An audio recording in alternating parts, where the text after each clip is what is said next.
Adik-adik semuanya, selamat sore semuanya, dan kita akan belajar di pertemuan yang kedua ini. Kita akan membahas tentang bagaimana untuk mengetahui bentuk-bentuk kalimat dalam dalam teks nantinya, sehingga kita bisa dengan mudah menerjemahkannya. Apakah kita akan melihatnya dalam bentuk aktif atau dalam bentuk pasif? Karena pola kalimat cuma ada dua nanti, ada yang active voice dan satu lagi adalah yang passive voice. Oke? Nah, jadi untuk itu kita akan bahas sekarang dulu, dan karena semua kalimat pastinya akan memiliki pola atau struktur yang kita kenal dengan nama tenses. Berarti kan polanya ini misalnya tensesnya simple present, lalu bagaimana dengan bentuk yang active voice-nya, bagaimana dengan bentuk yang passive voice-nya, nanti kita akan buat seluruhnya.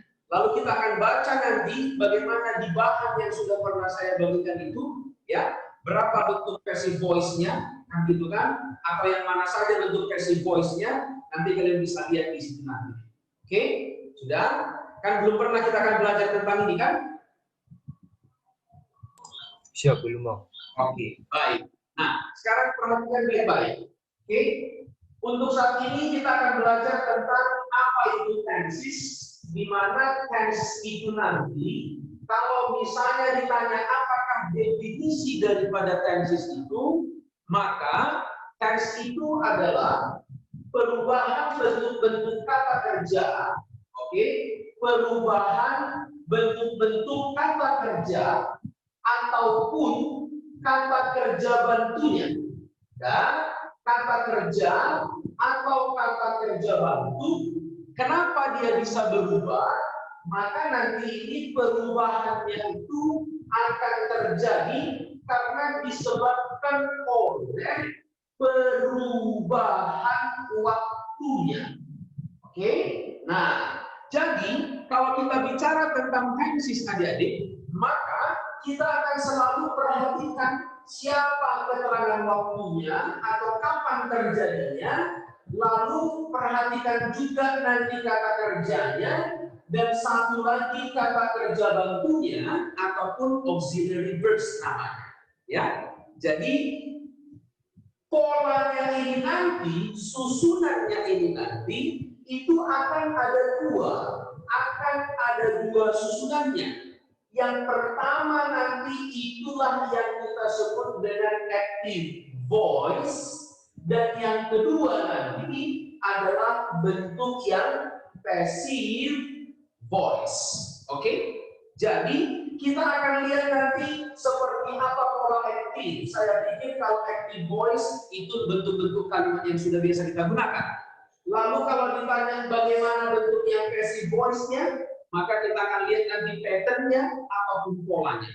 Sehingga kita bisa dengan benar, kita bisa dengan baik nanti menerjemahkannya, bentuk yang ada, kalimat-kalimat yang ada dalam literasi kalian nanti atau bacaan-bacaan kalian, kita akan bisa lihat nanti atau kita akan bisa lebih mudah memahaminya kalau kita mengerti itu active voice atau dia passive voice. Oke? Nah, jadi hari ini semuanya, disinilah nanti kita akan buatkan gimana tenses itu nanti, seperti yang kita kenal dalam bahasa Inggris. How many tenses do we know in English? Come on. Oke, coba sebutkan dulu itu. Ada berapa banyak tenses? 16, Bang. 16. Mantap. Oke. Nah, jadi yang 16 tenses itu nanti semuanya akan kita buat bentuk pasifnya. Gitu, ya. Nah, perhatikan nih. Yang pertama nanti bentuknya itu akan kita sebut dengan present simple. Present, demikian juga dengan past, tetapi yang masih berbentuk simple. Oke, itulah nanti yang biasa kita bilang simple present, simple past, kan gitu ya. Padahal penamaan yang benarnya memang adalah present simple dan past simple. Karena nggak ada nanti penamaannya berbentuk continuous present. Tetapi yang benar adalah present continuous tense. Nggak ada continuous past. Yang benar adalah past continuous tense. Makanya yang benar itu penamaannya adalah present simple dan past simple. Oke? Nah, baik. Jadi masing-masing nanti saya akan buatkan sepasang-sepasang nih. Jadi memang jumlahnya ada 16 tenses itu nanti. Karena saya buatkan berpasangan atau paired, maka nanti ini paling hanya 8 nanti. Karena 8 dikalikan dengan 2 sudah 16. Oke? Nah, lihat. Untuk present dan past simple. Bagaimanakah dengan bentuk active voice-nya? Dan lihat.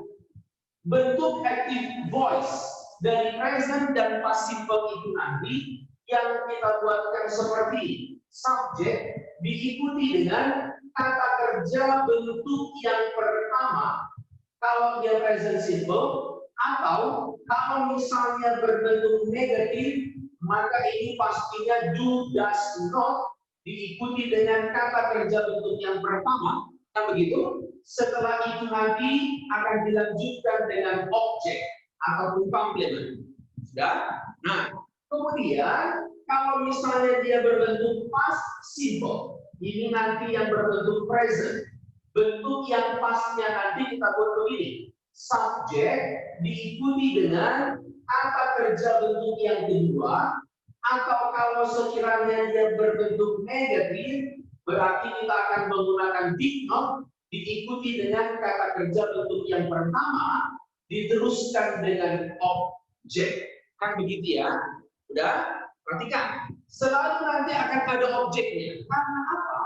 Karena kalimat pasif itu kan objeknya yang dikenai pekerjaan.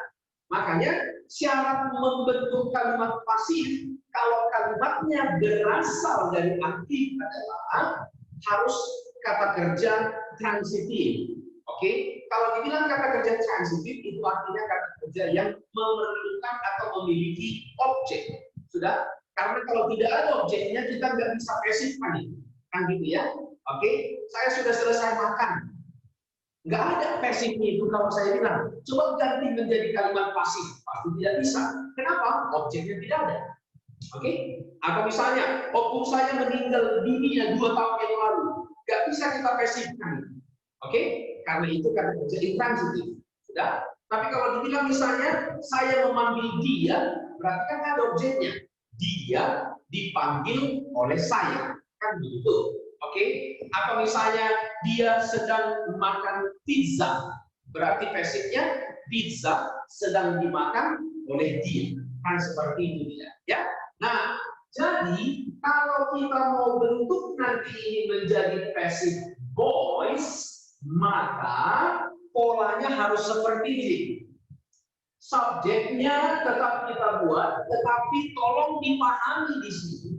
Subjek yang dimaksudkan dalam passive voice itu nanti adalah objeknya yang diaktif itu berpindah dia menjadi subjek.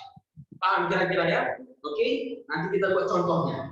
Subjek diikuti dengan setiap yang namanya passive voice, maka nanti itu biasanya akan menggunakan to be. Oke, ada to be yang dipakai. Berarti langsung kita bagi dua. Kalau tadi dia present simple, maka to be-nya akan menggunakan is, am, dengan are. Kan begitu. Kalau dia past simple, berarti kita akan menggunakan was ataupun were. Udah? Kalau sekiranya dia berbentuk negatif, berarti kalau sekiranya dia berbentuk negatif, tinggal tambahkan not-nya saja. Nah, itu. Oke? Dan setelah ini nanti, kata kerja pertama, kata kerja kedua yang ada di dalam present simple atau past simple itu nanti, kita harus buat menjadi kata kerja bentuk ketiga. Nah, gitu. Oke? Jadi, kalau misalnya nanti ada bentuk yang aktifnya seperti ini, berarti pakai is and are. Kalau yang aktifnya seperti ini, berarti menggunakan was. Oke? Nah, coba.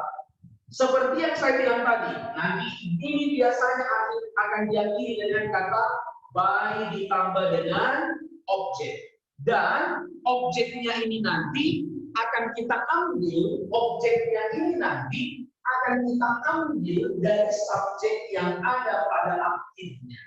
Gitu ya. Oke. Jadi misalnya supaya nanti lebih mudah deh, karena memang dalam teksnya nanti, dalam wacananya nanti kalau mau menerjemahkan dia pertanyaannya kan nggak mungkin ada bagaimana bentuk pasif dari ini, kan nggak gitu. Cuma kita mau merangkumkan seluruhnya. Oke, saya hanya mau merangkumkan seluruhnya. Kalau inilah bentuk present simple, maka ini aktifnya, pasifnya seperti ini. Ini past simple, aktifnya seperti ini, pasifnya seperti ini. Oke, kalau misalnya kita coba lihat. Kalau kita coba lihat dari yang saya sudah pernah share kemarin, oke, saya sebentar akan share screen-nya dulu.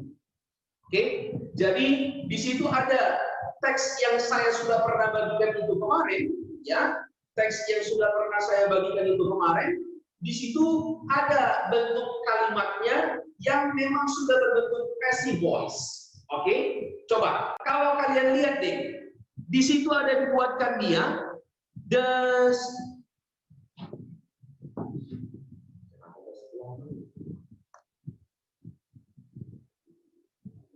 udah, gak apa-apa. Oke, lihat. Sudah, salah judul saja nih. Lihat ya, perhatikan.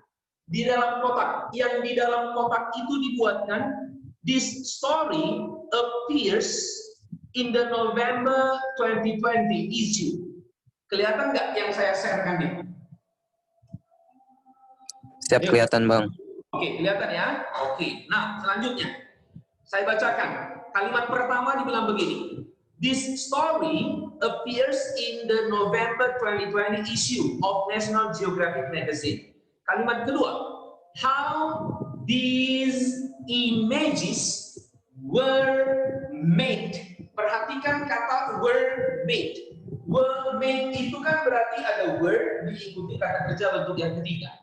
Kan gitu? So how will we translate it? Bagaimana kita akan menerjemahkannya? Kita akan bilang begini, bagaimana image atau gambar-gambar tersebut dibuat, jadi bukan membuat jadi. So kita lebih mudah memahaminya. Lihat kalimat yang terakhir. Di situ ada kata temperatures, mulai dari kata temperatures. Oke, kita baca. Temperatures are converted katanya. Sudah? Jadi ada kata are, lalu kata converted-nya, ada to be-nya, lalu ada kata kerja ketiganya. So, kita harus menerjemahkannya menjadi bentuk pasifnya. Sudah? Jadi dibilangkan suhu-suhu tersebut dikonversikan. Adil. Jadi bukan mengkonversikan. Nah, pola seperti inilah yang perlu kita pahami ketika kita disuruh membaca, artinya kita harus paham juga konteksnya apa.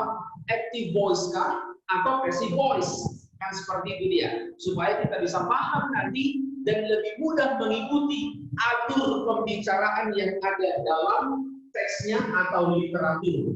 Oke, nah kita kembali ke sini. Oke, kita kembali ke sini. Seperti yang saya bilang tadi, kita kembali ke layarnya dulu lagi.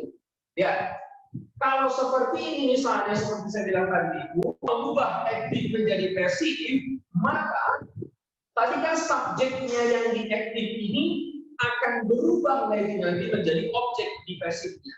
Sementara objek yang ada di aktif akan berubah menjadi subjek di pasifnya. Sudah? Coba lihat. Kita kasih contoh. Saya buatkan contohnya. Perhatikan. Oke? Kalau misalnya saya buat begini.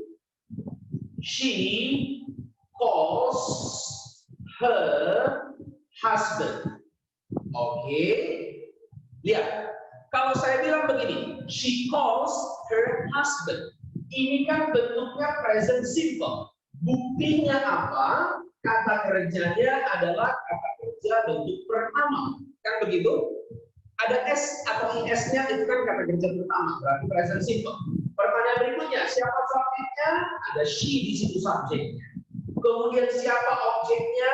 Ada her husband di situ objeknya. So, sekarang saya mau minta, ini bagaimana mengubahnya menjadi passive voice? Berarti kita akan ubahkan menjadi her husband, itulah pindahkan ke depan. Kan gitu ya?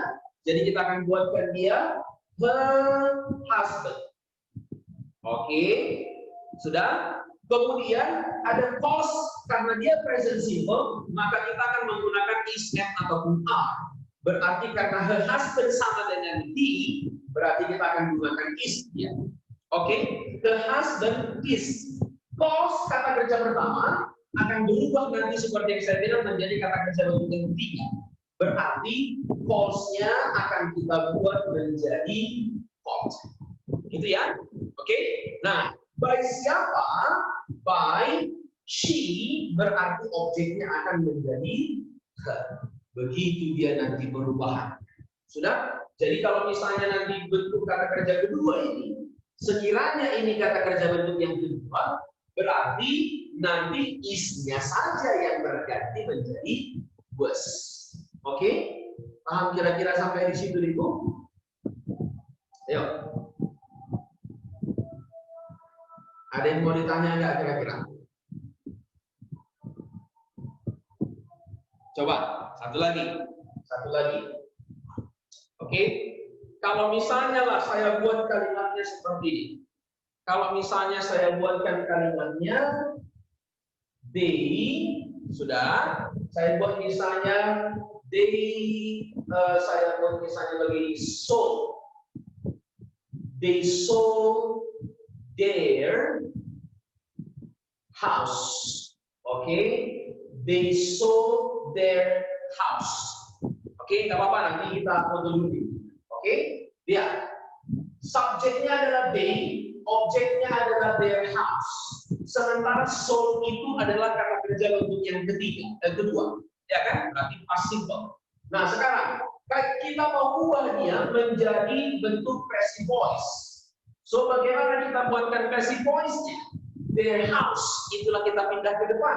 Berarti kita bilangkan kalimatnya menjadi their house. Kan begitu dia? Oke, inilah tadi objeknya itu yang berubah menjadi subjektif pasifnya. Sold itu past tense, berarti kita gunakan was atau were, karena their house itu sama dengan it, berarti kita sudah boleh memakai was, kan gitu ya.